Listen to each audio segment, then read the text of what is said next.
मृत्यु क्यों आवश्यक है?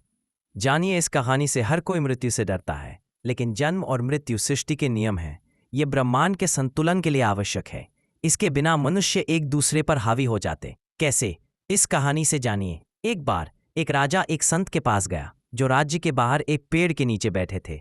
राजा ने पूछा, हे स्वामी, क्या कोई औषधि है जो अमरता दे सके? कृपया मुझे बताएं। संत ने कहा, हे राजा, आपके सामने जो 2 पर्वत हैं, उन्हें पार कीजिए। वहां एक झील मिलेगी, उसका पानी पीने से आप अमर हो जाएंगे। राजा ने पर्वत पार कर झील पाई। जैसे ही वह पानी पीने को झुके, उन्होंने कराहने की आवाज सुनी। आवाज का पीछा करने पर उन्होंने एक बूढ़े और कमजोर व्यक्ति को दर्द में देखा। राजा ने कारण पूछा तो उस व्यक्ति ने कहा, मैंने इस झील का पानी पी लिया और अमर हो गया। जब मेरी उम्र 100 साल की हुई तो मेरे बेटे ने मुझे घर से निकाल दिया। मैं 50 साल से यहाँ पड़ा हूँ बिना किसी देखभाल के। मेरा बेटा मर चुका है और मेरे पोते अब बूढ़े हो चुके हैं। मैंने खाना पीना बंद कर दिया, फिर भी जीवित हूँ। राजा ने सोचा, बुढ़ापे के साथ अमरता का क्या फायदा?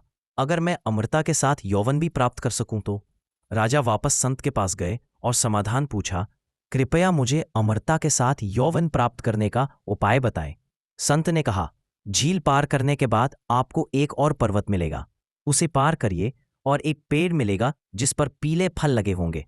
उन फलों में से एक खा लीजिए और आपको अमरता के साथ यौवन भी मिल जाएगा। राजा ने दूसरा पर्वत पार किया और एक पेड़ देखा जिस पर पीले फल लगे थे।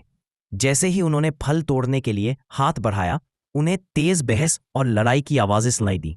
उन्होंने सोचा, इस सुनसान जगह में कौन झगड़ सकता है? राजा ने 4 जवान आदमियों को ऊंची आवाज में झगड़ते देखा।